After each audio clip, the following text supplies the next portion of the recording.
to Laugh and Learn, ladies and gentlemen. Good afternoon, good morning, good evening, good something. Wherever you are is good because I'm good. I look good. I smell good. Feel me, Lauren. I feel good. All that. Ooh, girl, nice and soft.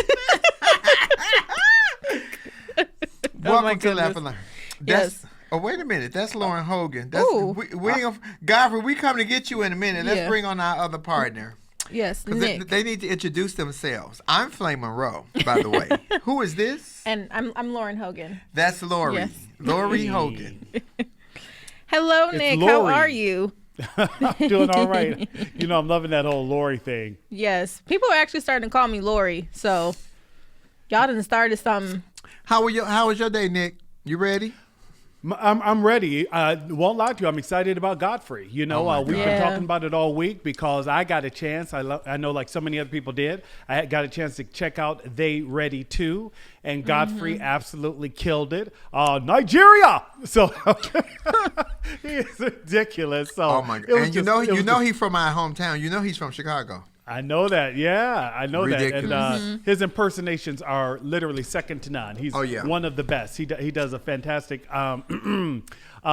President Trump. So I'm just going to say. No. Ex-President Trump. Say the shit right if you're going to say it. Don't be fucking with my page. I think he's the only one that people are calling an ex-president. Everybody's like former president or just calls them a president. He's the only ex-president that, The only you know. ex, yeah. Tell that nigga in his own words, I said it. You're fired. Oh, You're fired. Yeah. So he that's just one of several great impersonations he does. So I'm excited to hear him actually come on and join us and talk about everything that's going on in his life. Yeah. Well, we're glad you came to join us this morning. Mr. Smith goes to Washington since you're not here in the studio with us.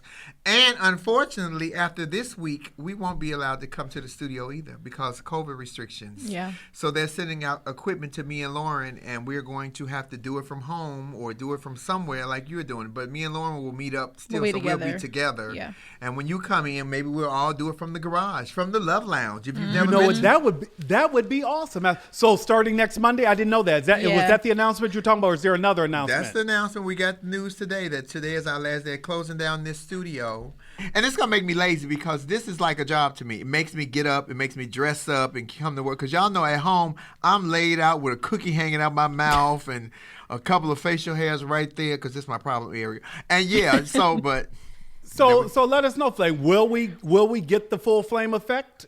Oh Yes. Yeah. Well, Yes. I was paid for a service. Yeah, I heard don't want to see him. They Wait paid a for minute, her. Yeah. Are you for hire?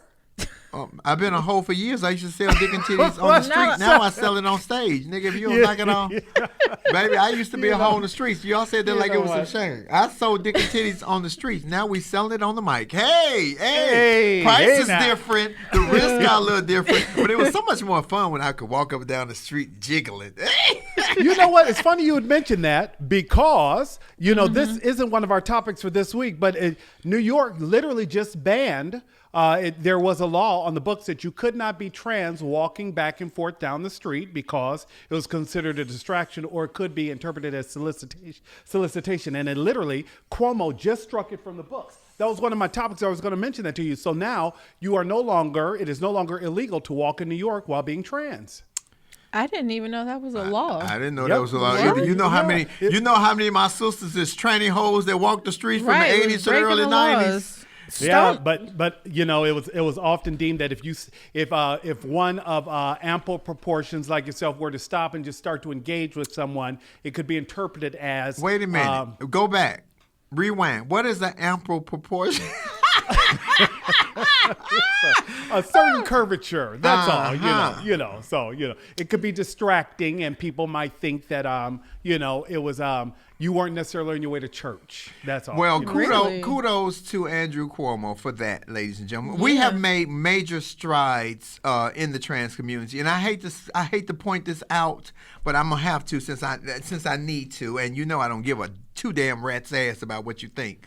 We have made such major strides. Michael Chi did a joke last Saturday on Saturday Night Live about the transgender lift on the military, that Joe Biden lifted the transgender ban on the military. And the joke was, don't ask, don't tuck. First of all, let's start at the source. The joke wasn't funny worth a damn. It was as bad as the one that what's her name did when she had Donald Trump's head cut off. That shit wasn't funny either.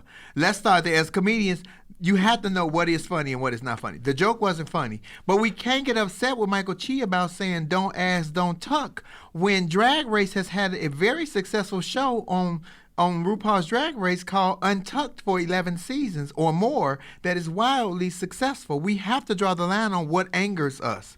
I would be more offended if you said that I wasn't tucked and you could see what's dangling, because then you'd be mad. Tucked is a beautiful thing if that ain't what you into, but eventually if you laying up with a trans girl, she's going to unroll and untuck. And you what you're saying is pick the battles. Exactly. So I did a write-up. What was the young lady's name I did the write-up with? Cynthia Silva. Cynthia Silva did a write-up on NBC. They called me to interview me about it, and I gave them my true opinion, because to me, the S on Superman's chest has never stood for Superman. It has always stand for self-reliance, self-awareness, self-assurance. Save yourself. All of these words start with the word self. It's about who you see looking back at you in the mirror. Michael Chi, that shit wasn't funny. Let's start there. Baby, Saturday Night Live. I definitely want to say live from New York. It's Saturday night. But let's start with some of these people y'all got on there. I'm gonna move on with that one. well, let's move on, and let's also recognize, I think it's a perfect transition for us to, we always say we wanted to start every show in February recognizing a moment in Black history. And I think I'm going to start with something that I realized.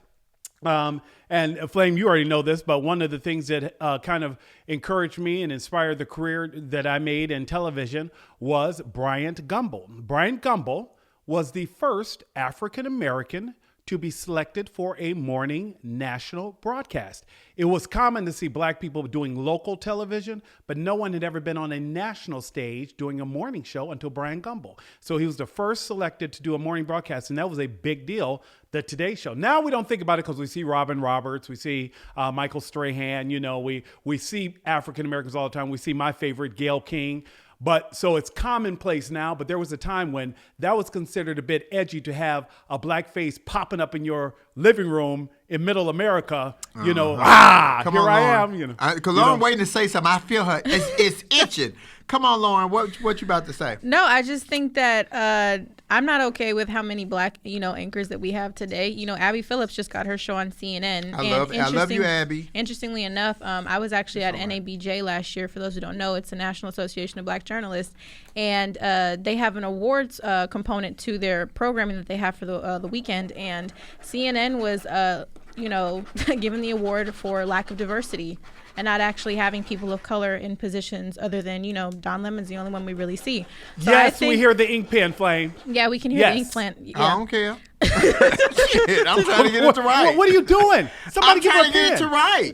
But I mean, I'm just saying that to say I don't think that we have enough Black anchors, honestly, in news, where it's happening more and more today. I mean, like you said, it's not as uncommon, but I don't think it's enough. And Bryant Gumbel, let's go back. You know why Bryant Gumbel got the job? He had a great personality, first of all, and he was a handsome man. But he was very fair-skinned with good curly hair, and he was very articulate with his words. He had a fantastic vernacular. Understand that had he been a big Black brother, even attractive, he might not have gotten that job. That's when y'all always talk about that whole light skin, dark skin thing. If he was a big, darker skinned Black man and could have been exceptionally attractive, he might not have gotten that job. Yeah, it was an easier pill to swallow is kind of the analogy that we can draw there. Yeah. So that was just a moment in Black history I wanted to recognize, and I know that we have others. Yeah, let's talk about it. I mean, I saw the video. I know, Flame, you saw the video, and I think, Nick, you did too. Kamala Harris officially broke, the first tie in the Senate, and I was so elated and so happy. She had the mask on, but I don't know if everybody else saw. I think there was a little smirk on her face breaking that tie, and I was like, yes, sis, do it. Let me do it for y'all. Let me give it to y'all. Okay, I got my mask on purpose. Let me give it to y'all. Look there. So this is Kamala before they made the announcement. This is Kamala when they made the announcement that she broke the tie. She was snickering. Everybody was like, no. She was saying, kiss a hoe's ass, baby. I love it. And I was happy to see it, because they got $1.9 trillion COVID relief package passed. Now, it's not enacted yet because now it has to go to the Budget Committee and they've got to figure some things out. But the Budget Committee is now ran by Bernie Sanders. And what Bernie did, too, was say, everybody's fired. I'm bringing in my own people. We gonna make this work. So I'm excited. The Senate, these different committees that we got now, we got some gangsters on the committee. Baby, so let me tell you something. Bernie Sanders, that was a gangster move. His old ass. Him and Nancy, too old. They like Bonnie and Clyde, real old gangsters. Diaper wearing and everything. Oh, my God, I love it.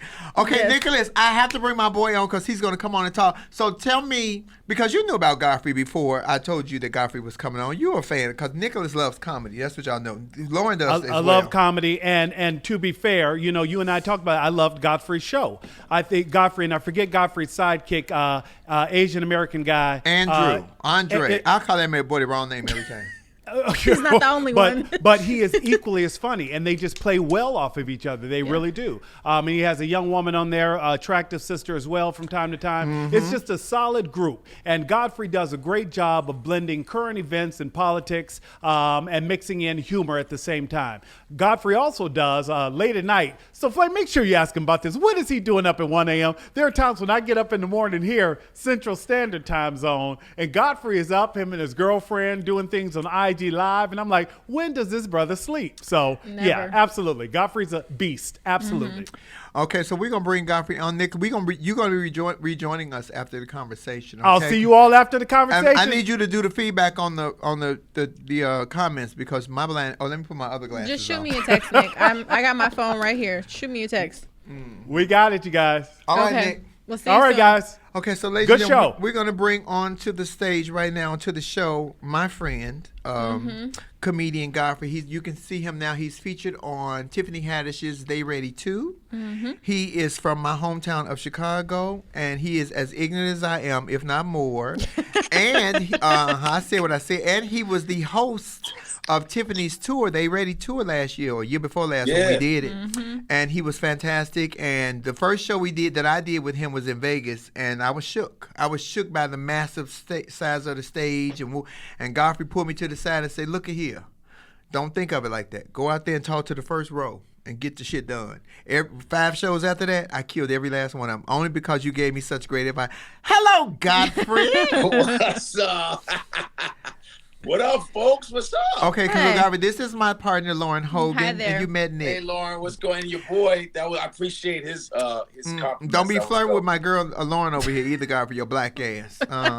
Look. It's all good. It's all my tranny girlfriends already in my inbox is Flame. Dude, with Godfrey, I say, girl, let me tell you something. He don't want you. I know this nigga. Nope. That nigga don't want you. That nigga gonna talk shit to you, but he don't want you. Nope. Well, before we get started, let's talk about that video that you posted today. And what was the background on that video? Y'all cutting up and acting the newest fool. one I did for about Tiffany. No. I'm talking about the video between you and Flame. Flame That posted a wasn't throwback. What was this for the viewers? I thought you were talking about my Instagram because I did a. No, we're gonna get to that one. We're gonna get to that one. Okay. This will be a good intro. That one was we were on the road, and I said, "Flame, let's do a video," you know. And she goes, "Oh no!" I said, "Let's just do one. We're comedians." And he brought out the inner gangster immediately. Yeah, I brought out he the was inner throwing gangster up signs and everything first else. of all, Flame is from the west side of Chicago. Don't sleep. West side. The west side is real. My father taught on that side of town for 45 years. So when someone say they from the west side, you just better, you know what I mean? It's like, I'm from the north side, but when they say west, you go, okay. Oh. But I just wanted to do that as because we're comedians. And there were some people that say, "Oh man, what are you doing, man? You pushing the agenda?" I go, "That's Flame. What am I pushing? It's a comedian." You know what I mean? We should be able to laugh about all of our differences in a good place. It doesn't matter. You know what I mean? We joke. She jokes on me. I joke on her. It's like, but it doesn't come from a hateful standpoint. And I'm not trying to appease anybody. I'm being for real. People should be able to live the way the fuck they want to live. Period. That's it, man. And we're comedians. At the end of the day, we just comedians. We don't give a fuck. Yeah. You know what I'm saying? That's what we do. So it's like when you showed her tits. Well, he was like, do something gangster. I was like, what? He's like, show the tits. I'm like, okay. But Flame can laugh at that. What are you mad about? She's laughing about that. Yeah. You know, and what's funny is how the LGBT community is mad at you when you just keep it, you keep it 100, like what you did on the Breakfast Club. You broke down the whole gay community shit, and they was already mad at you. Like it's like they never satisfied. You're old school. Wait a minute. Trans. And Wait a minute now. Don't be disrespecting a bitch. I'm still young. Well, we're both young old school. Oh, okay. Yes. I'll take that. That sounds You know what I'm better. saying? We're both from the same school. So I'm like, you come from it when it was even harder. You came with a bunch. When you were in Chicago, you came amongst all us men. Like, you know what I'm saying? And you came, we were like, oh shit. You wouldn't give a fuck. Cats was trying to come at you, and you held your ground. Like, and this is when people didn't really come out. It's like, you remember, did you ever meet Mario Cantone? I did. Mario Cantone's been a friend of mine for a long time. And Mario, and he's one funny, man, that's a funny dude. And he's gay, and he told me one time, he said, oh, it's so funny how the gay community now, he said, they're a bunch of pussies. He goes, I came out when that was detrimental to my career. I came out, I didn't give a fuck. I didn't hide nothing. I came out and I was like ostracized. He said, these people now, they complain and they bitch about nothing. He's like, where were you when I came out and I was getting fucking shit on? He was breaking it down. Yeah. That's why I get a lot of my information from you. I get my information from people who are from that community whenever I talk about those situations, you know? So. Well, yeah, I mean, I've even told Flame, too, that I haven't met anybody from the transgender community like her. You know, she doesn't care about pronouns, and it's not about, you know, the small things. She's an anomaly in a lot of ways, and I think that's why so many people love her.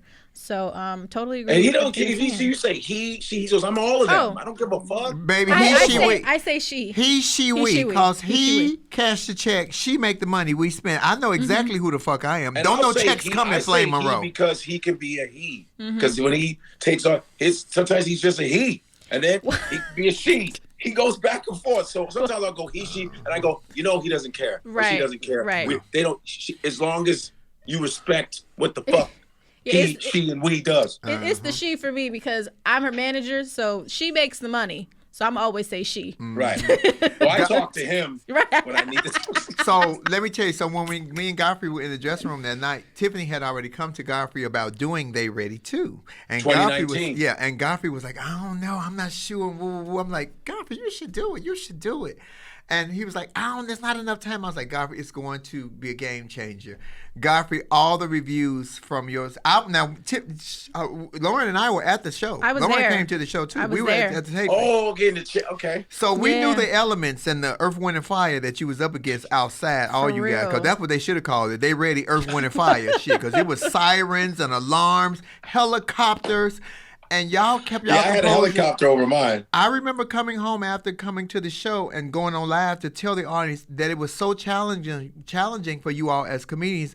Godfrey, y'all did that shit, and you held your composure. You were great, Godfrey, and I want to know: you don't regret doing it, do you? Are you happy that you sat? Man, thank you for kicking me in the ass. Tiffany, what was funny is when I said, hey, Tiff, I don't know. She goes, motherfucker, you better take this shit. And she goes, I got a motherfucking plan. It's all about strategy, motherfucker. I was like, gotcha. She had me in the grill. I said, got you. And when I look at it now, it's just like, first of all, shout out to Wanda Sykes and her company and Paige. Yeah. Was it Paige? Yeah, Push It Productions. Wanda Sykes and Paige Horowitz. They really, and I love when I tell people, it was outside. They're like, what? It was cold. We were outside. Imagine if it was indoors. You know how the destruction that would have happened in that bitch? Yeah. And we killed it on the outside. And plus, remember, we were a little bit separated from you guys because the tables were spread out. So it was a lot more air. It wasn't as enclosed. So thank God that everybody was a veteran and we were able to just do what we needed to do. Because first of all, I wanted Tiffany to look good. This is on her reputation. This is her brand. And I want her brand to be able to keep going, so we got to go, okay, we need to bring the motherfucking pain because this is just good for Tiffany. And this will get her to, hey, I'm doing another season of this for other people. You know what I'm saying? So I'm glad it came out good. Everybody's, and what's great? Shit, man, it's so crazy because Tiffany has hooked up 12 comedians in a year and a half. Yeah. I'm count 12. That is unheard heard of amongst our sorry to say it, African-American comedians are fucking horrible at looking out for each other. We always beefing. We the only ones in the comedy community that beef like rappers, like black comics will go on public forums to dog another comic out. Like, you don't have to be a fan of a certain comedian, but why are you going on a public forum to say someone ain't funny or someone ain't, what the fuck is that to you? Like, why would you do that in a public forum? There are Asian comedians that some don't like each other, but they never say it in a public forum. There's Latino comedians that may not like, they don't say it in a public forum. White comics, they'll work with each other and not even like each other just because they know they got a purpose. We are the only ones that take our personal bullshit and will say it on a fucking podcast or in an interview just to talk. It's disgusting. So Tiffany is literally changing the goddamn game as far as her service and what it means to progress. Black progress for real. Black girl magic for real. She's fucking proven that shit. And I remember in 2000, I've known Tiffany since 2003. So a lot of people are late. I've been knowing her longer than probably most people when she came out of comedy camp, out of Laugh Factory comedy camp. Mm-hmm. So she used to say this when she said, when I get to a certain level, she never talked about buying a big house. She never talked about getting cars. She always said, you know, when I get to, I'm gonna help foster kids. I'm gonna have that's how she thought. I'm gonna get a foster kids associate. She wanted to help everybody. Then I'm gonna get my grandmother and my grandmother needs. Then I'm gonna get my sister. She always just talked about helping people, man. Just, I'm going to help. She still has the same house. Yeah. That I would sleep in or babysit her dogs. I would house sit her dogs. It's the same house. She talks about helping. That's all. She's always wanting to help, and she gets such a joy when she sees other people shine. Rare shit. Black woman. Let me tell you something. The year of 2019 started, and 2020 proved it. It's the year of the black woman, the year of the woman of color. Godfrey, you know what was overwhelming about what you said. And Tiffany had only been a star, technically, for 4 or 5 years, since 2017, because when she introduced me, when Botch redid my boobs, that was Tiffany Haddish that said, welcome to the stage, the queen. She was virtually unknown. And then Girls Trip dropped, game was over. It was a Tom Brady all damn day. It was a Tom Brady. I call her Tom Brady. And as much as I hate Tom Brady, Tiffany's Tom Brady.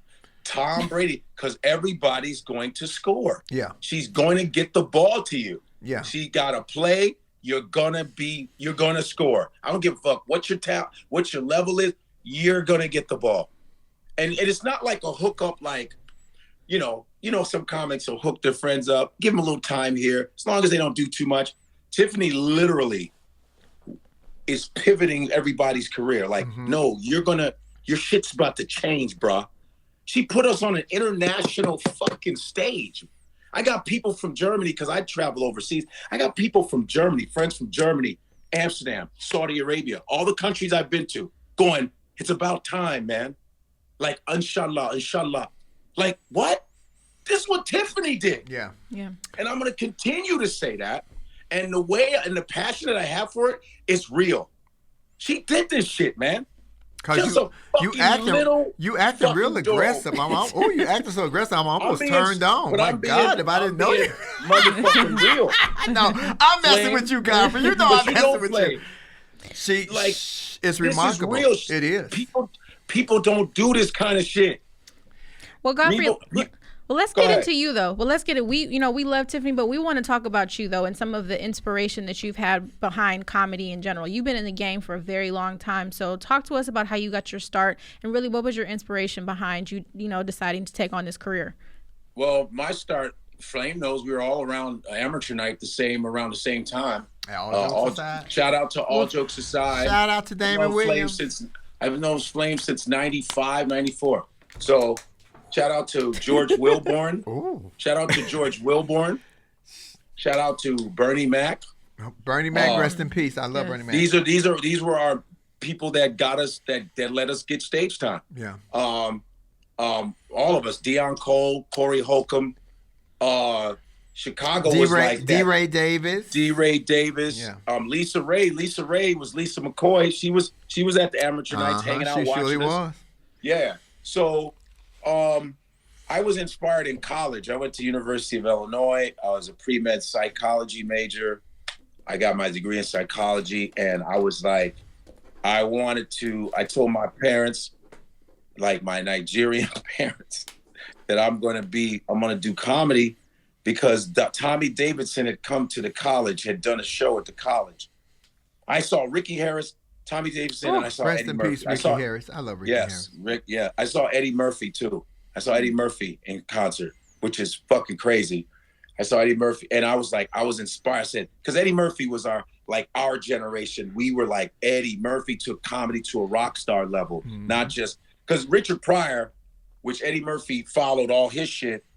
Eddie Murphy made it cool, like to be in leather pants and take it to a rock, to be good looking, smart, funny, black. You were proud to be black because he would shit on white people, but he did it with charm. You're like, that's who I want to be.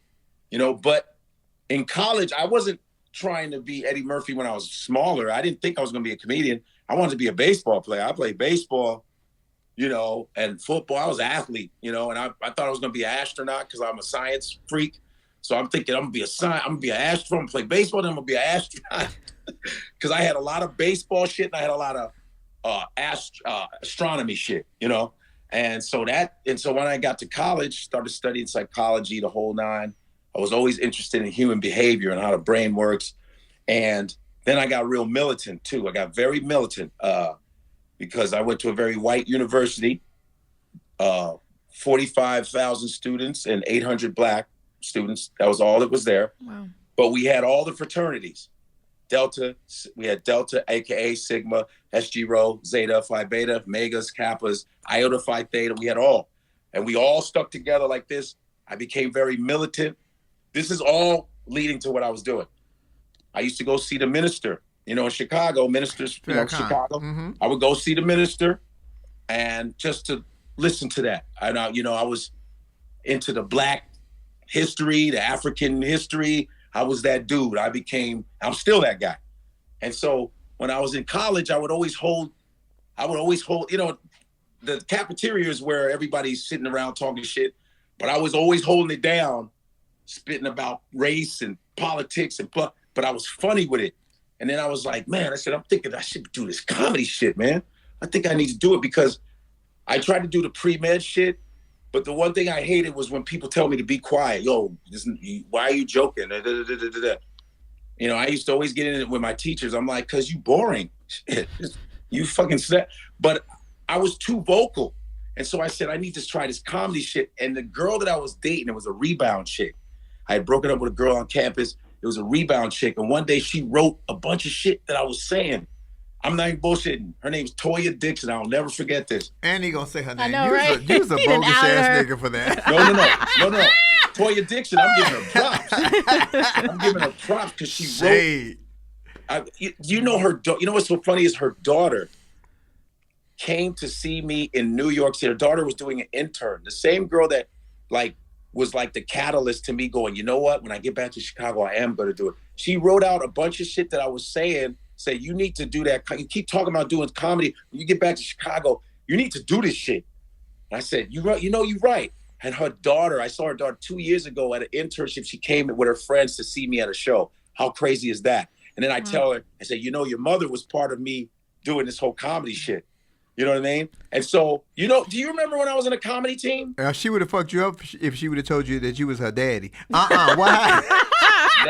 I knew I wasn't her daddy because I know dudes that dated her after me. Oh, you some security. See, I told y'all that nigga was ignorant. Yo, so were you there, Flame, when I was in a comedy team? No. Godfrey, when we came out together, you stayed around for a little while, and the next thing I knew, you were in New York. And when you went to New York, you never came back. Oh yeah, I didn't. I had it was TK Kirkland that got me to New York. And people say, "Oh, TK talks to him." I was like, "Oh, but TK's telling the truth," because TK got me my first manager, and both of my managers, they both passed away. Rest in peace. My one manager just passed away. They were a team. One of them passed away from brain cancer, and my other just died. He didn't take care of himself, but he just passed away. But they were great dudes. But TK Kirkland introduced me to them. When TK used to come to Chicago, and I used to be on Wreck-It. T to the motherfucking K. I used to be on the shows with him because TK liked me because I was college educated. I was different. I wasn't ghetto. He goes, you're so original. And that's another reason why I wanted to do comedy, because I knew I was going to be different than everybody. I had a different angle. And so TK would work with me all the time. And TK said, man, you need to come to New York City, man.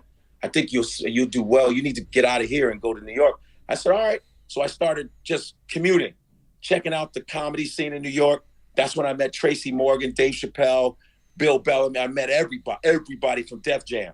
I was like, oh, shoot. Auditioned for Def Jam. Bob Sumner never chose me. Mm-hmm. I auditioned 5-6 times, murdered the shit. Never chose me. He never chose me for some reason. Chose everybody around Chicago but me. Not me. I auditioned too. Got past the audition at the Peppermint with Bill Bellamy. Got a standing ovation. But I was not willing to play at that time because I was gay, not blind. I also have a choice. I hate when men say, oh, I don't want so-and-so looking at me. Nigga, ain't nobody looking at your fat ass. Godfrey, you knew me back when I was young. Nigga, I would shake the whole interstate with this body. But I had choices, and the choice that I chose was not to do Def Jam because I didn't want to play that game. I just didn't want to play with that person. You haven't said the name. I ain't gonna say their name. I never out nobody like that.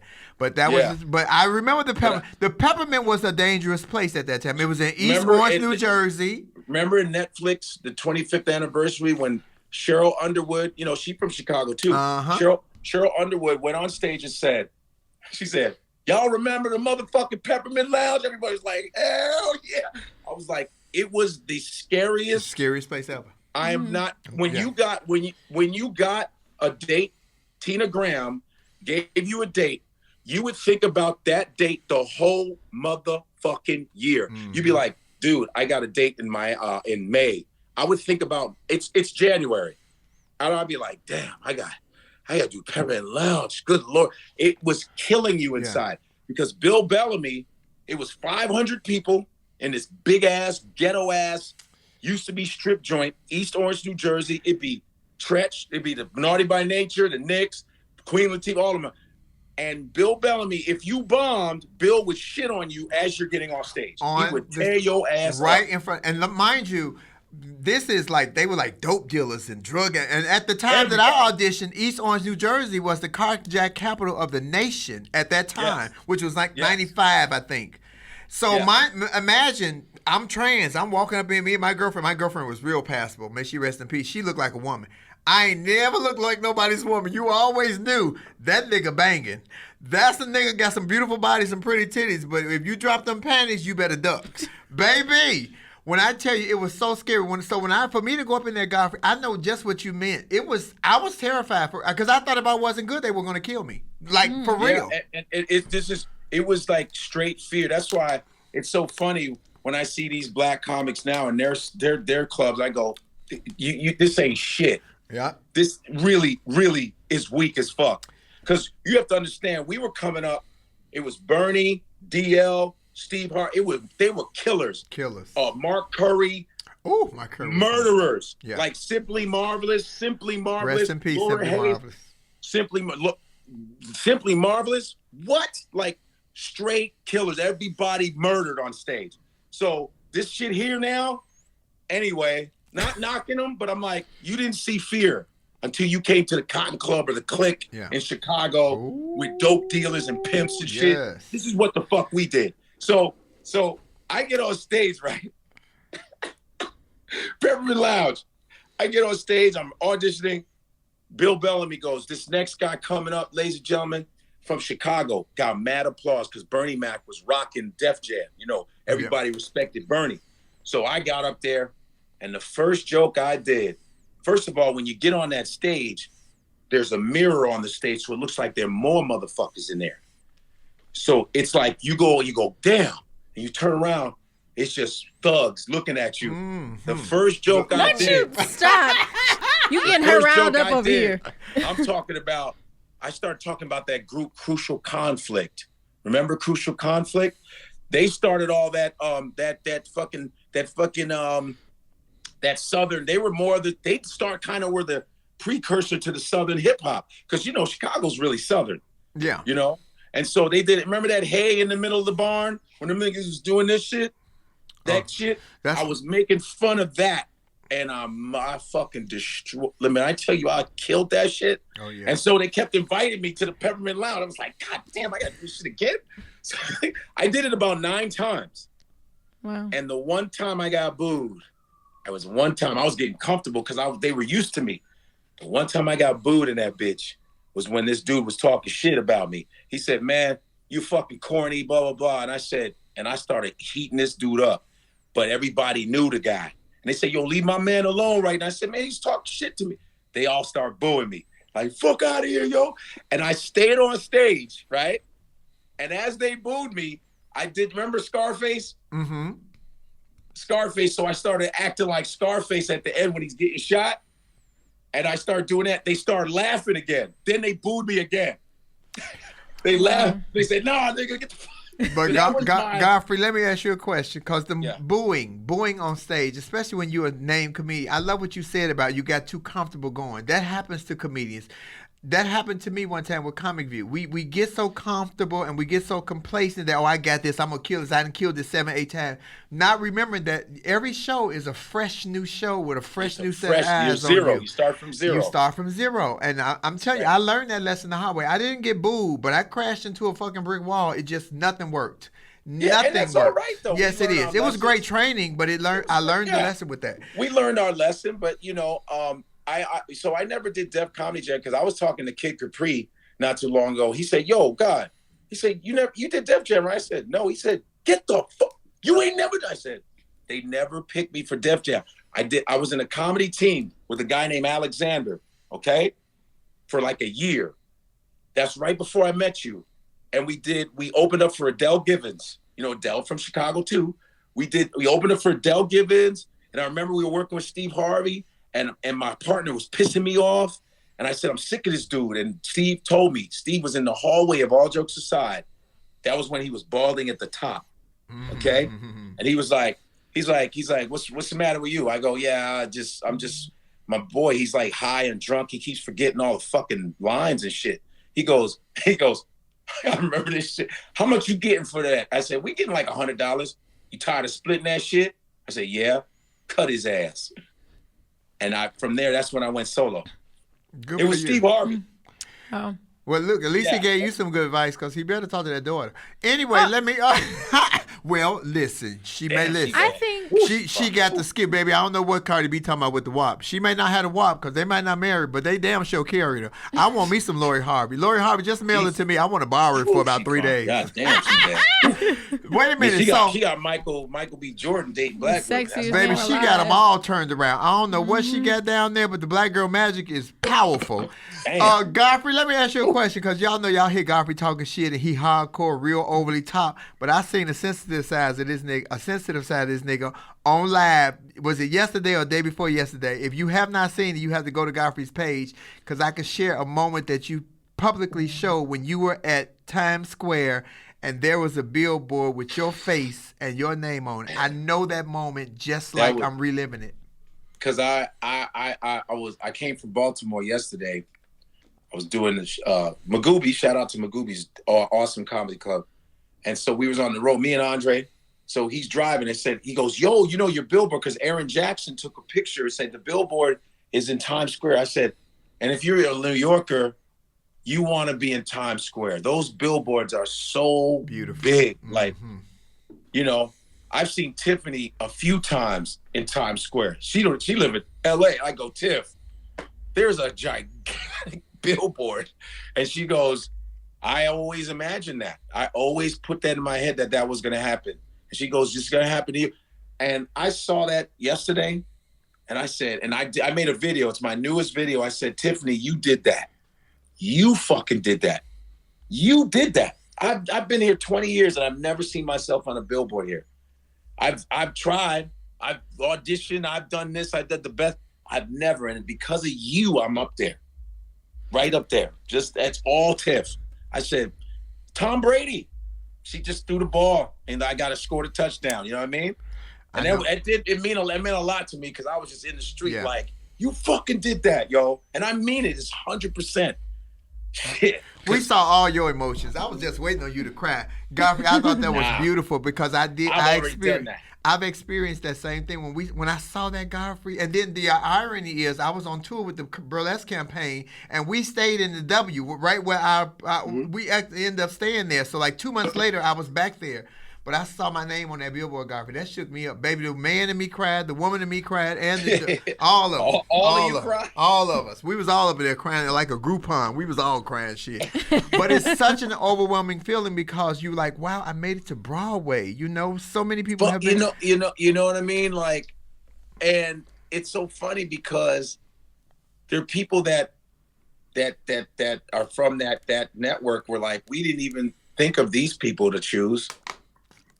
Like, it's so crazy because Tony Wood's a master of the game. Master. Barbara Carlisle. I mean, when she said Barbara Carlisle, I said, Tiffany, you're something else, man. You went and grabbed Barbara Carlisle. Barbara Carlisle been a beast a long time too. She been in the game a long time. I remember Barbara Carlisle meeting her in Chicago, and she'd be like, I go, Barbara, so where you going next? Oh, I drive. I don't give a fuck. I drive. I don't give a fuck. I drive everywhere. I love driving. I don't give a shit. I don't give a fuck. As long as there's money, I'm going. And I said, you're about to drive where? Oh, I'm about to drive about 10 hours.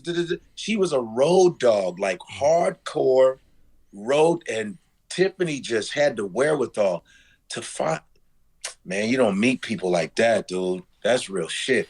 It's better than Santa Claus. Fuck Santa Claus. He ain't got shit on Tiff. Santa Claus got titties now, baby. It's a black girl named Tiffany Haddish, he ain't got shit on Tiffany. And I'm glad that I was part of her life as far as her improvement, because she goes, Godfrey, you're the one that got me to this spot.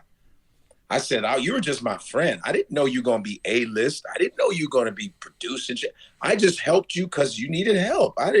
That's just what I do. You know what I mean? I've done a lot of shit for comics that didn't have shit, then they got shit and acted like they didn't know me. All good. That's just you as a human being. You ain't shit. That's just you. You know what I mean? And I go, whatever. Tony Woods, who has done shit for all of us, and you're just now getting something, and you got it from Tiffany when there's a whole bunch of other motherfuckers that should have looked out for you. I'm keeping it 100 because I do not like people who do not pay it forward. That is the reason why we're so stagnant as black folks, because we don't have people in the circle pushing it forward going, yo, we got to, the people, I'm saying the people that you know will do the job. You don't just give people shit because they black. Fuck that. You want people, you go, this person's been doing it a long time. This person's, they're good. They just need a little shot. And people go, yo, who do you need? That's how the white boys do it. And a lot of them be mediocre. I'm sorry. But guess what? Them motherfuckers be making moves because, first of all, when you're white, you're pretty much in already. But they help each other. And I know these white dudes. I know them. I know a lot of famous white dudes, and they look out for their crew. They look out on their podcast, each other. They go on each other's podcasts. And you know who's the most helpful now as far as African Americans? The Instagram kids. That's how my numbers went up. Shout out to Rennie. Shout out to King Batch. Shout out to D Storm. Shout out to all of those Instagram stars who were fans of mine and taught me to the social media game. And I watched them work with each other. I watch all of them. They're all between 25 and 30, right? Thank God I look the same age as them. That's my age, 30. You know what I'm saying? But I watch them in LA and New York, and I watch them work with each other. They all just go, yo, let's do this. They all just they all get numbers. But I'm sorry, but our era, it was like, one motherfucker climb up the ladder, they pull the ladder up because they like, nah, I can't. And I'm not speaking for everybody. I'm just saying our culture is like just one nigga at a time. We got to get out of that bullshit. If we're going to talk about black progress and being together, we have to do that shit.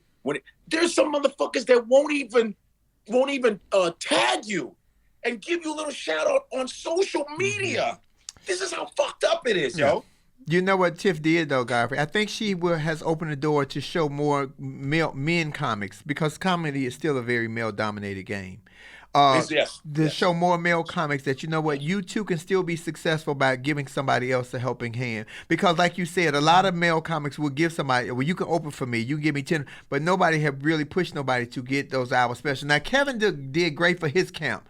Kevin Hart did great for his camp, his team. Camp, yep. All Joey Wells and all them. They hooking them. They're great. They eating like a motherfucker. And Dave Chappelle always reaches back to help people. You know, he hasn't had any other specials where he put people on. But I believe what Tiffany's showing him and showing so many others that they will. I think Steve Harvey will. I think Cedric the Entertainer will. I think even Jamie Foxx will. Because Jamie Foxx has done before. Jamie Foxx has done stuff like that before. And those guys have the power to like do that. Yeah. They have the juice to do it. They've been famous for a long time. They got juice where white, but everybody be like, what do you need? They're the what do you need Negroes, man.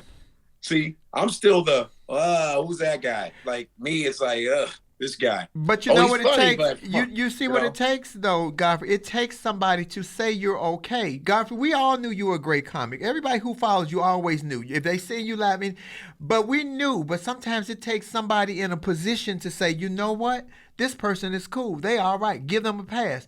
Before Tiffany put me on They Ready, I had comics that like me, but the male people in the audience, men, straight men, would be afraid to laugh with me because they were afraid that if they laughed with me or at my jokes, the stigma would be, oh, you laughing at that, you must be attracted to that. That stopped a lot of my work back. Tiffany said, Flame is all right. Wanda Sykes and Paige Horvath said, Flame is all right. So now my new demographic of my audience is straight men because, you know, I talk about sex with men, sex with women, and now they've allowed themselves to let down the screen and stop looking at what I look like and listen to what I'm saying. Godfrey, you was always a part of that. You, D. Ray Davis, Evan Lionel, the owner of All Jokes Aside, Raymond Lambert, you always saw my talent more than you saw these titties, even though when I was young, I know y'all was looking. But y'all always accepted me and embraced me for being who I am. I'm telling you, everybody is coming around to that. That's a great, even when they walk up and say, what's up, Flame, nigga, what's up, dude, you know, in the comedy club, that's how we talk as comedians. And a lot of my trans sisters be like, Flame, they're disrespecting you, they're offending you. No, they not. This is the comedy world. We got our own little world. We got our own little circle. And if you're on the outside looking in, you won't understand. You just won't.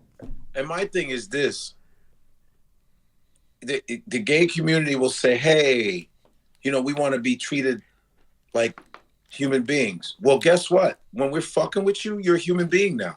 When we're fucking joking with you, that's an acceptance in comedy. When we fuck with you, whether it's racial jokes, that means you're being accepted. You can't say you want to be accepted and then we can't joke with you. It's not making sense because comedy is like a vulnerability where you open up and laugh at all the ridiculousness. You know what I'm saying? So it's like when I do a joke about lesbians, right? And I say it on purpose. I go, you know, lesbians and people already, I haven't even finished the joke. They hear lesbian and they go, wait. I go, wait a minute. Lesbian's the proper term, right? Isn't that what the L stand for? Right? Lesbians, right? Is there another name I need to know? No, right? So I go, it's so funny how you all are sitting up there championing the gay community, but I say lesbian and you're still reacting to it. So if you're supposed to make them feel comfortable, why are you reacting to the word lesbian? That should be normal. They're human beings to me. I'm just talking about them. At least I'm not dogging them from a bad place. At least you say lesbian. My gay ass still say bulldagger. Look, but I loves me old bulldagger. Let me just say it. Godfrey, did you?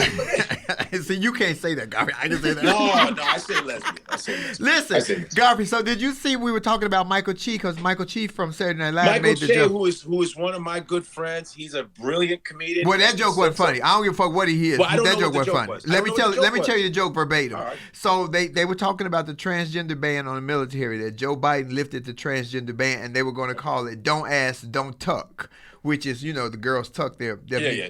Anywho, so first of all, I didn't think it was funny. This is me talking. Did you not think it was funny because it was about your community or Hell because no. it just was whack? I didn't give a fuck. The joke was whack. I don't give a fuck about the tuck. Okay, so my issue was not challenging what the joke that he said, but it wasn't funny.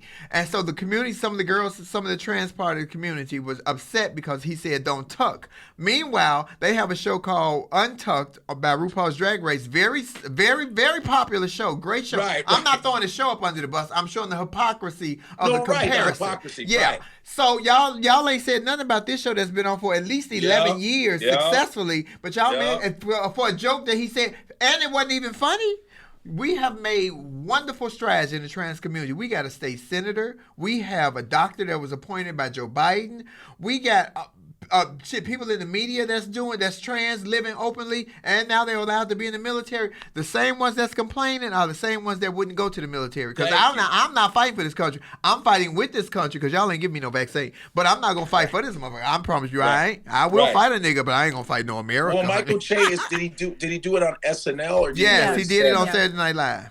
Well, they're writers, and he probably didn't write it. It could have been writers that wrote it, and they read the script. And it's going to be him that's going to be to blame, but that's the chance you take in comedy. That's the chance you take. Michael's a good dude. Michael's fantastic, man. He's another guy that pays it forward and helps cats. So Michael's a brilliant comedian, does dope ass shit. No, wait a minute. Comedy, Should I take back what I said? Look, I ain't gonna take it back. It wasn't funny. I don't care who wrote it. And that's fine. It wasn't funny at all. It wasn't funny. But I wasn't offended either. Neither was I offended. That's all I was not offended at all. It was just not funny. Then no, it just wasn't funny. Well, I just said some shit that ain't funny, so I get it. Blame. You say a lot of shit that piss people off and ain't funny, so I do too. So care. Godfrey, it's me. Man, Flame is always going there. Flame's always like, I don't give a fuck, old dumb ass motherfucker. I'll give you we don't do dumb. And I smack you with my dick at the same time. I never said that. That's some shit that he wanted to get off his chest, and he just tried to sneak one in. You black bastard. But you know, Flame, you're very edgy, so we take that chance. Yeah. We walk that line. Man, if I were to count how many people were upset at a joke, man, don't be a comedian then. Fuck out of here. And I did an interview for NBC Magazine. That's just what I said. I don't want to censor comedy. That is one of my pet peeves now, that you offend every group. You know? Did you guys have to do for Netflix? Did y'all have to write out the jokes and? I was redlined for two times. They redlined the shit out of me because I was going to offend this group or you was going to shake up that group. You can't say anything. It's still in the joy of doing comedy, honestly. It's really like they're trying to police comedy, and the sad part about it is they will reward the people that ain't got nothing to say. And that's not cool because everybody lives a life. Your life is totally different than mine. We're in the same city. We in different sides of the same city. That's a different lifestyle. We should be able to talk about our perspectives, period. That's it. As long as you stay within the parameters of comedy and you just not saying, nigga this, gays that, but you have no punchline. You got to have some clever shit to it where it's not coming from a hateful standpoint. But you should be able, what do you want, everybody to sound the same? You want, I've done jokes about dog. I remember, here's a perfect example. I was in Canada. I do a lot of Canadian comedy. I was in Canada. The comedian before me was talking about sodomizing something. He was fucking something in the ass. That's what he was talking about. This lady's laughing. I get on stage after, and I'm talking about my life in Catholic school, because I was in Catholic school from first grade to freshman year in high school. And I'm talking about religion and this Catholic shit is weird. And she gets up, same lady that was laughing at a sodomy joke right before me. How dare you? And I said, bitch, kick rocks. Kick rocks. You just laughed at this dude fucking a goat for 10 minutes. And I'm telling you, I have a problem with religion and I don't believe Jesus is white, just geographically. And you were getting mad. I said, kick rocks. Get the fuck, people find anything to get mad at. You talk about dogs, don't talk about dogs. Bitch, I live on this planet. There's only so many subjects we have. Okay, so white people will shoot you about their dogs. You can't make jokes about dogs. They will be like, baby, they got burial insurance. Oh my God. Going on. But your dog white folks crazy about their dog. But I'll say this, though. I think that what makes you guys so great as comics is your authenticity. Like, for instance, I had some of my friends officially watch, like, your episode of They Ready. They watched your episode, Godfrey. And I think that's what makes you guys so special. Despite all of the bullshit that may happen in you guys' midst with, you know, whatever material you guys have. It's the authenticity that people really connect with, you know what I mean? And Godfrey, you're talking about the scientist in you and all these different things. You got a lot of people going crazy like, Godfrey's smart too, so you might have some other DMs after this show is over. But I do want to segue really quickly and ask you, though, what is the ultimate goal that you have for yourself in your career? Like, what would be something that happened that just, you were like, I made it. Like, what would that be? Let me tell you something. With the way, first of all, the business has changed. COVID shut a lot of, man, COVID leveled the motherfucking playing field. It did. Mm-hmm. And all the bells and whistles that people are used to, it's kind of kept everybody. You really saw who was not that talented and who was. You know what I mean? There were no applause signs for your ass. There was just you in your dumb apartment. And the audience was the people you talking to right now in this camera. You understand? So the business has changed. For me, my thing is to be able to just be successful. Because listen, let me tell you something.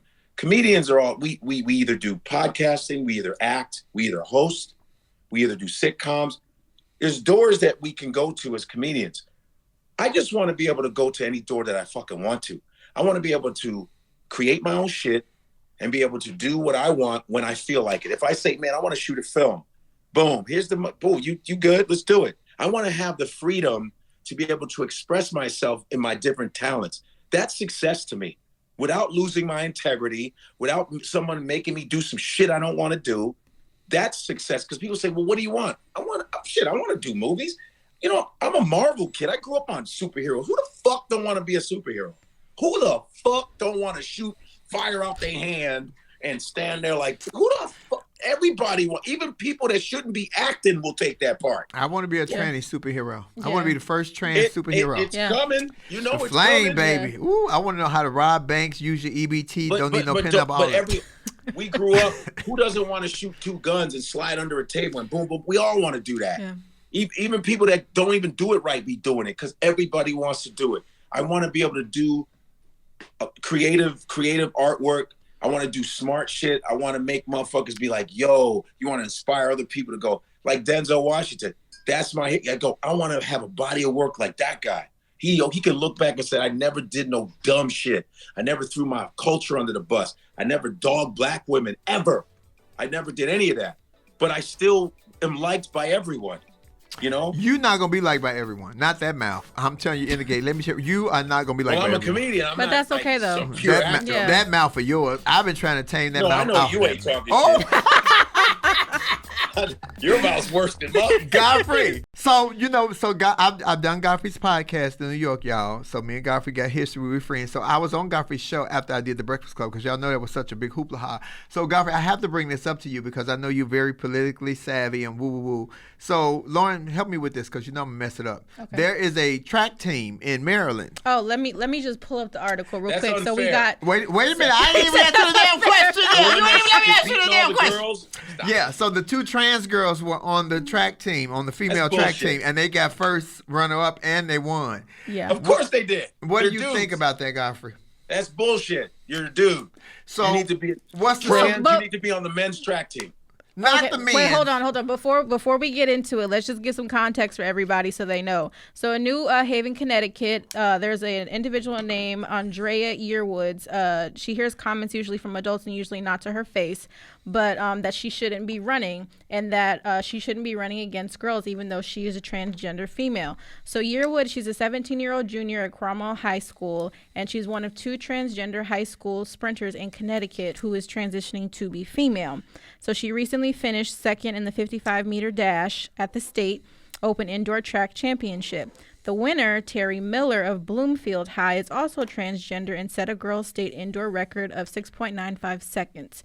Yearwood finished at 7.01 seconds. So the question is becoming, is it fair that, men who are transitioning to be female should be allowed to, participate in female sports? It's hello. It's like that transgender tennis player that was smoking all the chicks.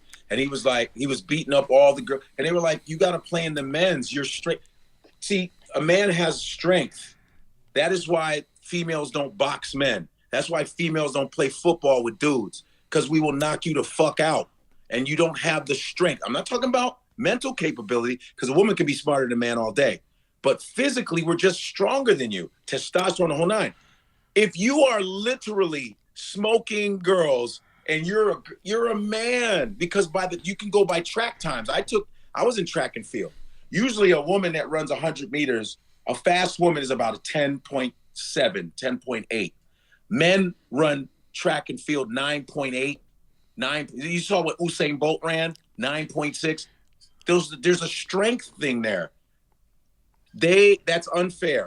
You need to no. Unless you take enough estrogen where you're starting to run as fast as them. Oh no! I'm not gonna give you pushback, Godfrey. I completely agree with you. That is completely unfair. But I ain't want you to think I was about, because nigga, you looked at me like you was about to come through. But it's cheating. No. I agree with you. But what do you think the solution would be? And I'm asking you. I got my own opinion, but I'm asking you, what do you think the solution? I think you should just be on the men's track team and just run on the men's track team. And if they don't, unless they are just phobic, but well, they don't identify as men, and that would be unfair. Then because what are you going to do? You got to get a trans track team. Well, that's it. I think that's the solution. I don't think we have to get a trans track team. I think that there's something else that maybe we can do, because you guys brought up testosterone and estrogen and things like that. Let me tell you something. At 17 years old, Lauren, you can take all the hormones you want to. That's a strong little nigga right there. But listen, what I'm saying is, very true. But I think that there should be a happy medium. Oh my God. That nigga strong, baby. That dick work all the time and everything. That nigga strong, shit, with titties. I think we can.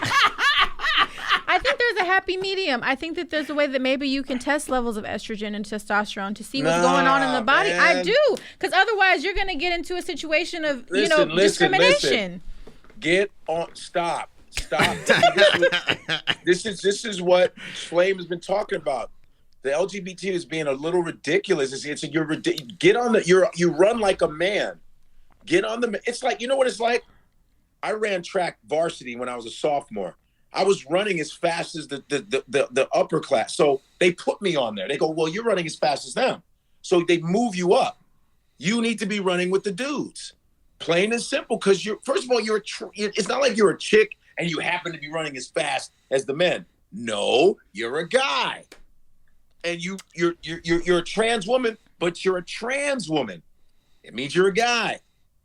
And your times, you're leaving people by 30 yards. Hello, dude. Well, I don't think they should call it a trans track team. I think it should be called track. That'd be hot. Though. No, it should be called an identity track team. Or it could be like Special Olympics. Because everybody say they identify as something. Bitch, I identify as an 18-wheel truck. I will roll your ass over. That's how I identify. I'm sick of all these identities. Shit, I passed biology with a C. It's either this cheating. Or this. This or this. Which one? It's this or this. Right. It's this. And every time you unsure and you're not sure how you identify, go pee. Because are you going to pat or shake? I'm just asking for a friend. Flame. Basically, those trans guys are just shitty track and field runners. And they were getting their ass that's not fair. Godfrey. Now I got to push back on you, player. They're bad That's not true. That's not true. Yes, wait. Let me talk, because I was a 17-year-old queen, too. But I wasn't running no damn track. I was playing Catch a Girl, Kiss a Girl, and I was always the girl, and I always got caught like the white bitches in the B-rated movies. I always got caught. I fell on purpose. Anyway. Go on. Anyway, it's not fair, because if they identify as females, and wait a minute, listen to me now. I'm speaking from the LGBT part of me now. And when I was 17 in high school, I wouldn't have been able to run track and be openly a trans girl, because I would have got my ass handed to me. I would have got beat up and locked in a locker, stuff like that. So there are reasons for not doing that. I also, on the other hand, okay. What happened? Okay. I also I thought something paused. Go ahead. I also do not agree. I think that it is not fair. I think that the guys are physically stronger than the girls, and that's not fair. But I do think that they should create their own lane. So there should be their own lane created. And that way, if there's more trans girls that want to come out and want to run track, but they're afraid to because of these kind of conversations, they will have a place where they can feel comfortable. Well, you can have alternative races. Is like within the meet, within the track meet, you can have an alt race, which is cool. That's because you have to call it alternative, because you go, guys, listen, this situation, you're calling yourself a woman, but you have the strength of a man. What do you want us to do? You're either going to run on a men's team, or we're going to have a special race for you guys. Your category. That's why I was saying, like the special. Your thing. We got bad internet connection. That's you. That ain't We see you. That ain't me. That ain't you. Hold on. Nah, I have full bars. Oh. But you understand where I'm coming from? Yeah, because you cannot be on the women's track team because you are leaving people in the dust. Remember Florence Griffith Joyner? I remember. Rest in peace. Remember, because I was a big track head. I remember it was Evelyn Ashford, Chanda Cheeseborough. It was all the women's track and field. And I was a sprinter. And I remember when Florence Griffith Joyner used to get her ass handed to her, man. And then one year, in the Olympics, she was leaving everybody. Everybody was like, what's going on? She was taking steroids. She was taking testosterone. That's why she passed away from a heart attack. She was taking steroids and she started winning, but she was leaving people by like 2 yards. And she was always coming in third. And all of a sudden, remember when Ben Johnson beat Carl Lewis? He was taking shit. It was the testosterone. My point is, you're a man, and that gives you strength. You naturally have that. Mm-hmm. So what I'm saying is, in the track meet, they should have a category, which is not hard to do, for that type, because you can't be on the women's track team. It's not fair. It's not fair. And I think that's the only solution that I could think of. And I mean, and there's something like that exists, like the Special Olympics. It's for those who can't compete in regular Olympics. They have a disability, so there's a whole entire Olympics created for them. So I see what you're saying. But the LGBTQ can't get super sensitive about everything. It's like, what do you want us to do? You can't cheat like that. You gotta be open to go, oh yeah, you're right. I'm calling myself a transgender woman. It is a little different. So just be open. See, you can't just be complaining and bitching and expect people who are heterosexual to go, well, what the fuck do you want us to do? And then they want to throw in phobia. Fuck that. It's like, no, you can't cheat, dude. You feel me? Yeah. Watch your pronouns and your adjectives. Don't make me come through this motherfucking. Don't let me go LGBT on you, player. Shut up, Godfrey, you know what's funny to me though, Godfrey? And I love my sisters. I'm telling you, some of my sisters be tripping. But you know what's funny to me? Did you ever see the videos where the queens walking down the street? And we do have some lovely, passable trans women. We got some girls that's so beautiful that you would never understand. But we also got some bitches that look like Herbert with a wig on.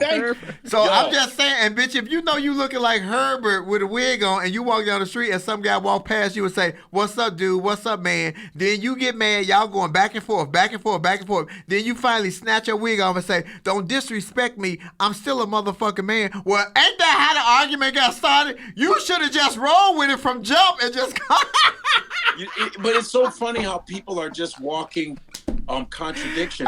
Like I remember in the West Village in New York, there was this lesbian chick, like a dyke, she looked like a dude. She walked in, I remember this shit, walked in like a guy, she was looking for like some drink, whatever. I'm sitting there and she was stealing something. She was trying to steal, right? And this little Korean man saw her.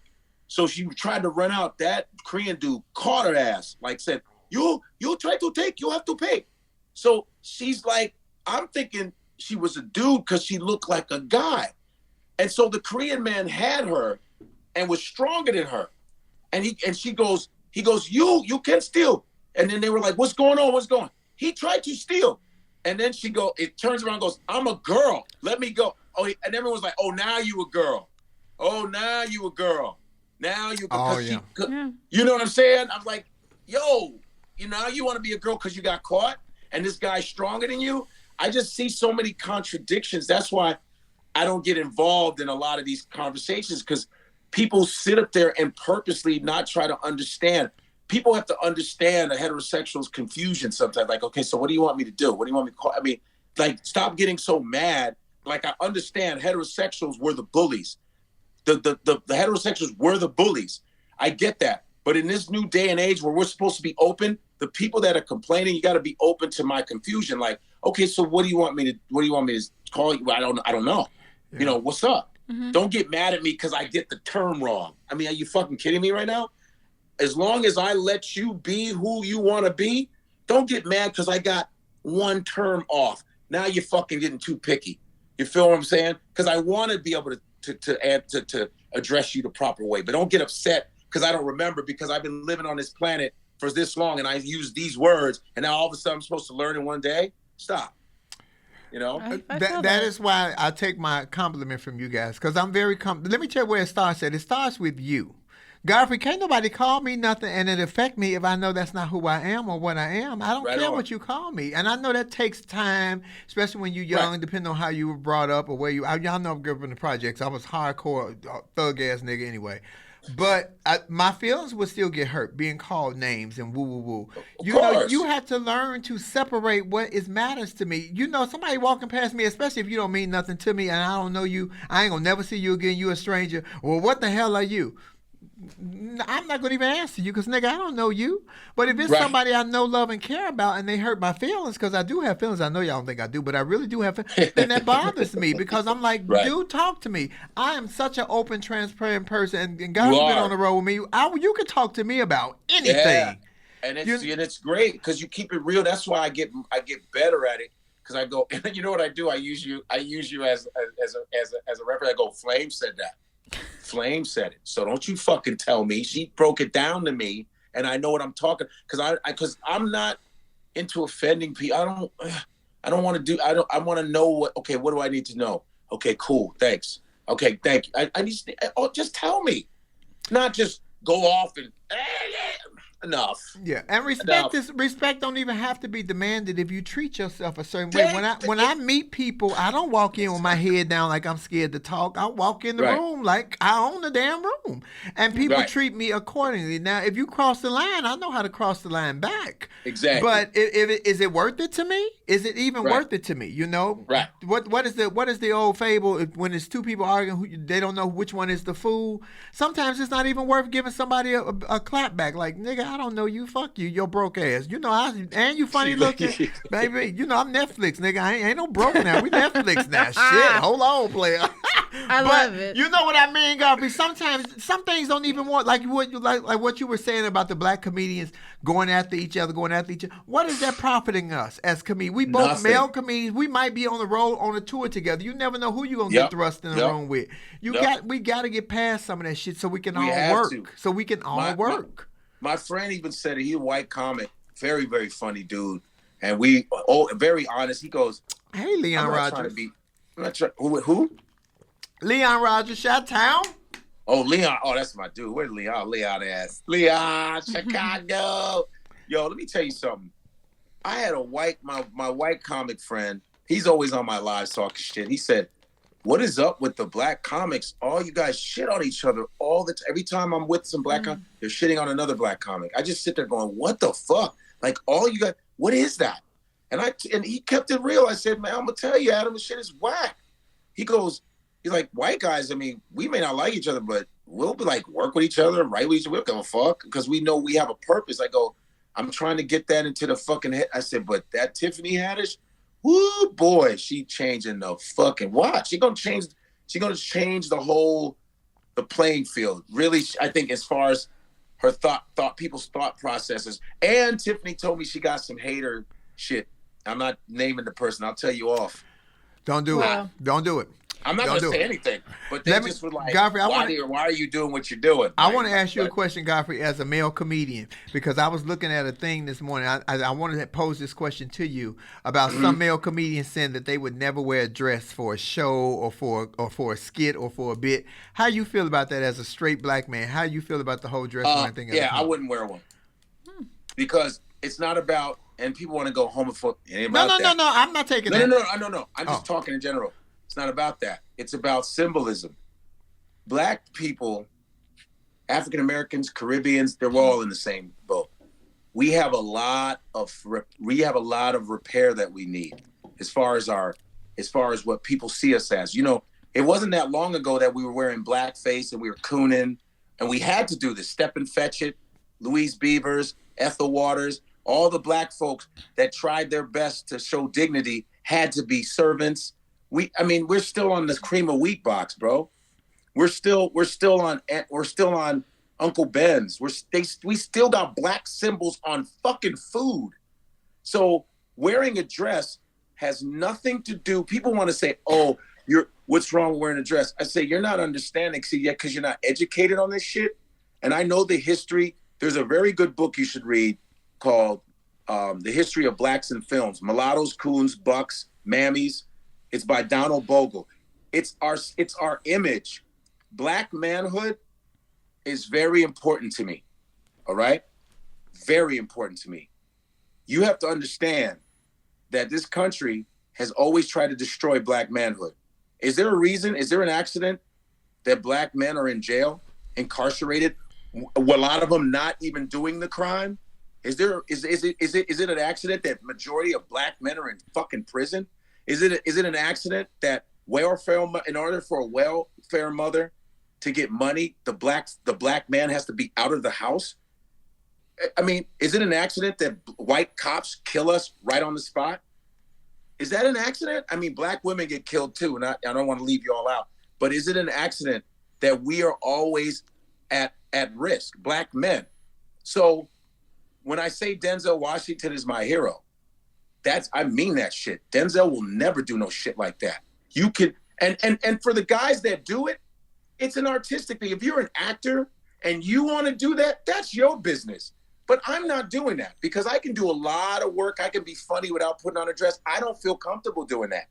I'm real heterosexual. It has nothing to do with homophobia. It's me as a symbol. I have nephews. I'm Nigerian, by the way, and they all watch what I do. African men watch what I do, and they say, man, we're proud of you. I'm from the Congo. I'm from Ethiopia. I'm from what you do for us, the pride that you show. Black manhood is a bane. It's a thorn in this society's eyes because it's fear, and which is sad. I should be able to be black man, proud. It shouldn't intimidate somebody else. That means you're the weaker person. You know what I'm saying? So I don't put on a dress because of those reasons, because symbolically, it's like me doing, like look at Soul Plane, when I did Soul Plane, right? Mm-hmm. Okay, and I remember when we auditioned for it, nobody was working then. People can talk shit about Soul Plane, but I remember a lot of people auditioning for it because black people, you know, a lot of times they leave us out of shit. So I went into the audition room and I said, you know what, guys? I read the script. It's ghetto as fuck, but Snoop Dogg is the pilot. Who doesn't want to be next to Snoop Dogg? I said, but I'm going to change it. I'm going to be African in this. I'm going to be African. I know I'm the co-pilot, but I'm going to be African. They said, really? I said, yeah, because everybody's doing the ghetto shit. I think if I'm African, I can add a little bit of dignity to this shit. And I could be, and the African thing can, that, you know, because you know how Africans and African Americans make fun of each other. And so I've always, no matter what I did, I always tried to find some kind of humanity and some kind of dignity and always trying to preserve my fucking manhood, man. That's just what I'm about. But there's nothing wrong with that. It shouldn't be a fucking crime. Not at all, Godfrey. Yeah. But I want to ask you a question, Godfrey, because now you can open up my mind, and I'm telling you, I'm feeling it. I'm listening to you talk. So how do you perceive me, Godfrey? Because, and I'm telling you, remove that we know each other. How do you perceive me? I just perceive you as, you know, you're a transgender, a confident transgender performer who don't give a fuck. But I'm still a black man that wear dresses. Yeah, but you are a black man, but that's you. But it's different with you because I'm talking about a heterosexual dude that you're not heterosexual. See. Well, wait a minute now. Hold on, player. Hold on. but you know, but I don't consider you completely. I think you're a mixture of everything. Yeah, that's the truth. See, this is what I'm saying. I want to get the terms right. So I'm talking about a black man that wants to wear a dress because they're going to make it. Oh, if I do this, I'm going to make it. You see, they do that. There's a difference. Now, let's say I was already famous and I'm doing well. And I decide, I think I'm going to play a female because it's artistic and I want to stretch out. But a lot of times they make us do it in order to get to a level. It's like a rite of passage. Well, you need to do that in order to get that. I would rather do it on my own artistic integrity. That's different. It's about the timing of it. See? And the intention. You know, and the intention. Yeah. So people want to throw in, oh, you don't want to do it. No. We as black folk need repair. We are fucked up. Black women, they are the most educated in America, have the highest degrees, but you would never know that because you're regulated to a fucking twerk because of these dumbass shows like Housewives of Atlanta, because every episode you're calling each other bitches. And then you want to act like you're sophisticated. And a lot of those women are very smart. Candy, all of them are they're fucking talented women, but they call each other bitches every week. And then you wonder why everybody greets you with a hey girl and that shit. But you got a college degree. But nobody would notice that because the media does not put black women in a fucking good light. So me, as an individual, I'm a speck on this planet. But guess what? I'm going to be a speck of integrity. That's what the fuck I'm going to be, because it's all about what you surround yourself with. And I am tired of black women going, and I'm saying black women, and I don't categorize you all in one lump, but a lot of times they'll say, well, I like to watch that show. I said, stop watching it. If you're trying to demand respect, stop fucking patronizing that shit. Stop, because it's shitting on your fucking image is what I'm saying. That's all I'm saying. Well, let's say this. On that note, let the church say amen, because I think that was a word. I appreciate you explaining that and giving us the educational moment. I think we needed that. And I love, Flame, that you asked that question, because I think what we can take away here is that, Flame, you live in your truth. You do, each and every day, and everything that you do. And Godfrey, I think that you lending the different perspective on that side of the aisle, I'll say that for all its intents and purposes, I think it's needed. This conversation was needed. I love you, black ass nigga. And let me tell you why I love you, Godfrey. Because, nigga, you ain't never changed from the moment me and you met and I was another girl, younger. Yep, nigga. Y'all want to know the truth? Yes, I thought the nigga was fine. The nigga still good look. I don't know how this nigga in his 50s and still look like he in his 30s. Don't out his age. Don't do that. I just, fuck that nigga. He been knowing me that. But what he could never say, or any other comedian in this industry could ever say, is Flame pushed up on me. I never crossed the line with you all as men, because I respected you all as not only as comedians and my constituents, but I respected who you were as a man. That was not my place to push up on you. When one of the comedians wanted to holler there, I got notes and letters and shit. That's what I'm saying. If a motherfucker wants you, they let you know. But I never put. But you were always professional. Yeah, and I never want y'all to feel uncomfortable around me, because if I would have did that, you would have felt uncomfortable around me. And that's why I appreciate that, because you got to understand people will be uncomfortable with that. They don't understand it. It's their right to be uncomfortable. Mm-hmm. And it's your job to go, listen, man, I respect you. I fuck around, but and you're very professional.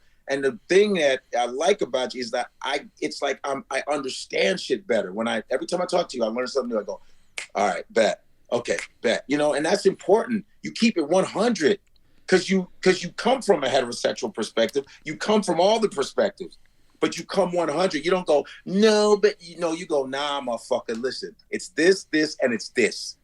And that's why we here. You amazing comic, Godfrey. And Godfrey has so much knowledge, ladies and gentlemen. Y'all have to follow Godfrey. He taught plenty of shit in that. But back to what's with the 3 o'clock in the morning shit? What's that spontaneous 3 o'clock in the morning shit? We're going to get to that, yeah. Let me tell you where that comes from. You sons of bitches. Let me tell you where that comes from. I've always stayed up late.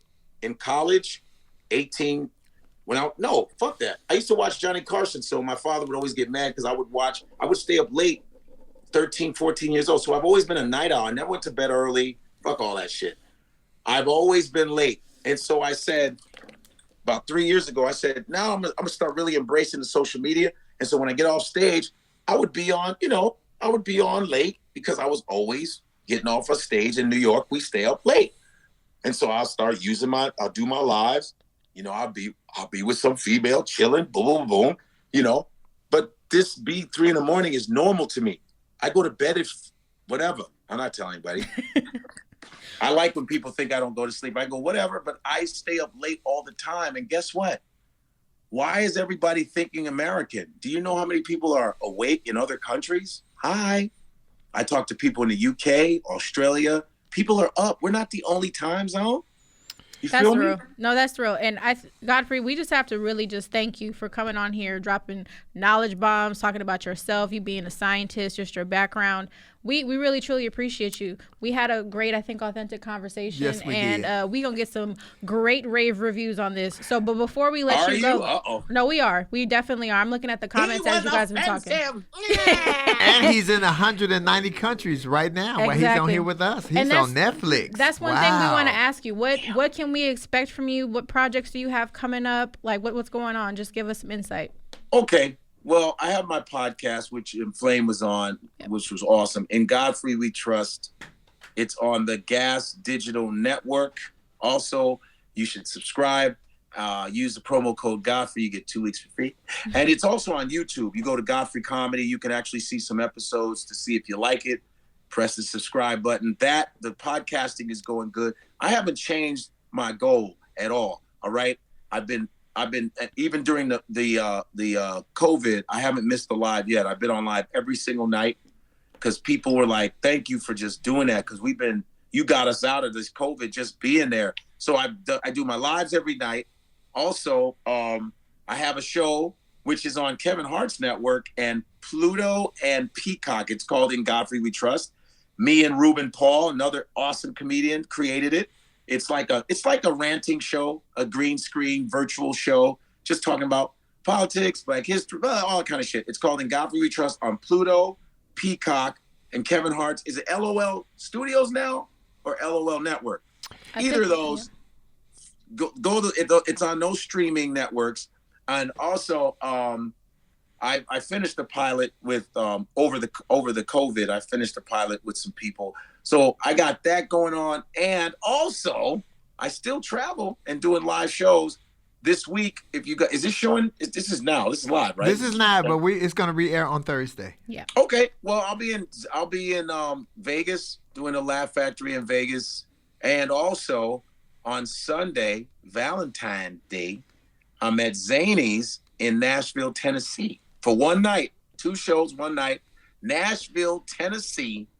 Zany's.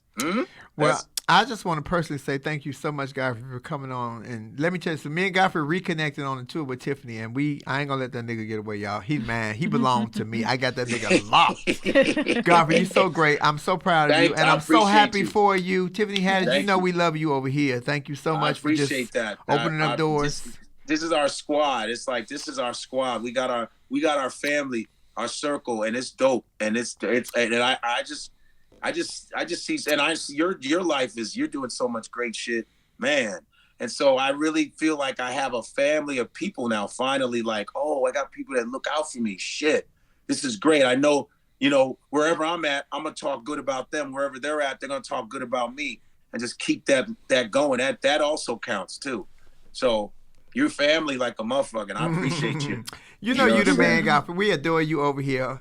Can we get some Trump before we sign out, please? Can I get? Oh yeah. Can I get that nigga Trump to show up and apologize? I need the nigga to apologize for real. I'm so sorry. I'm very sorry, Flame. I think your show is so great. You're amazing. You, he, we, she. I love them all. I love everybody. Seriously, you guys are great.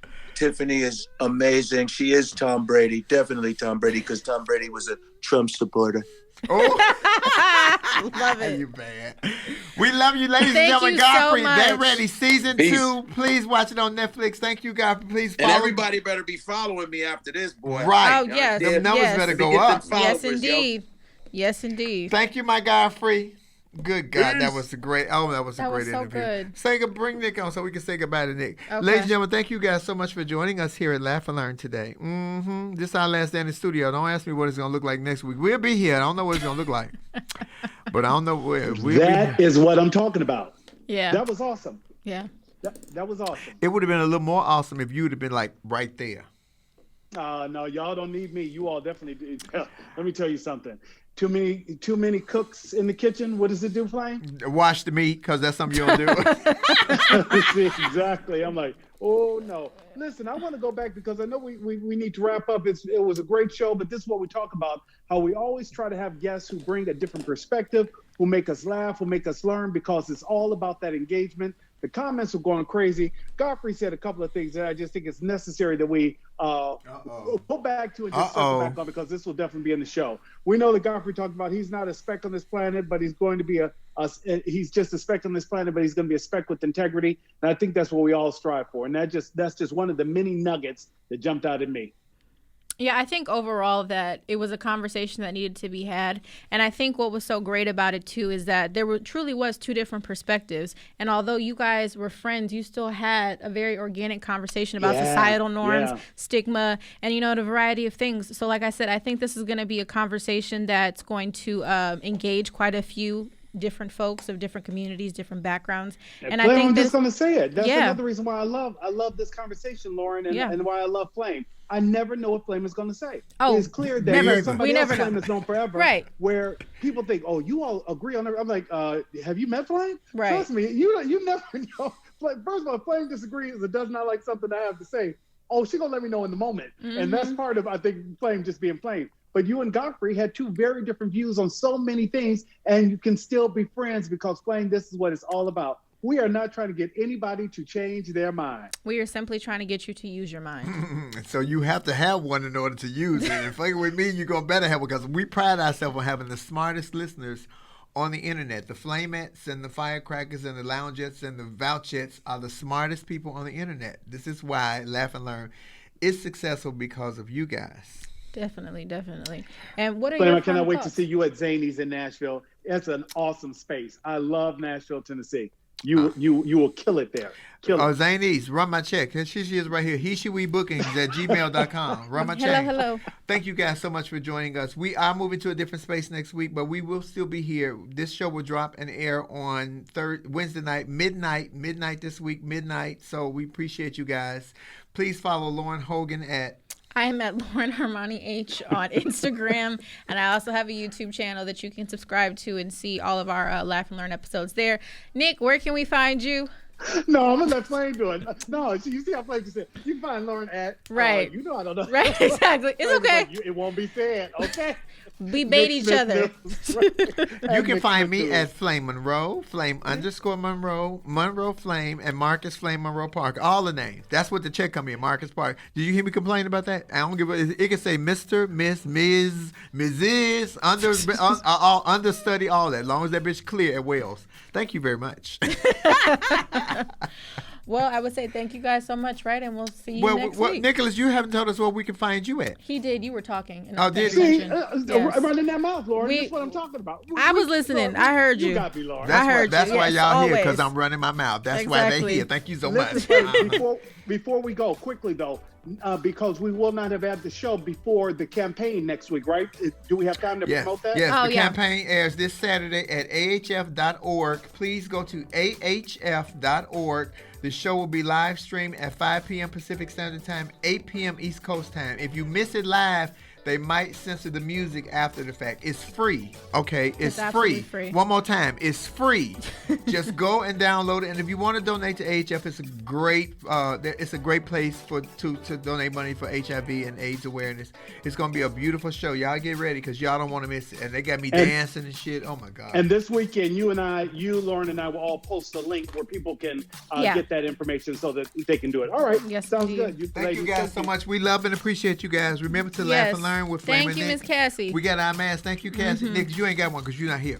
Bye. We love it. Love Lounge tonight. I see you guys at Love Lounge between 6:30 and 7. Peace.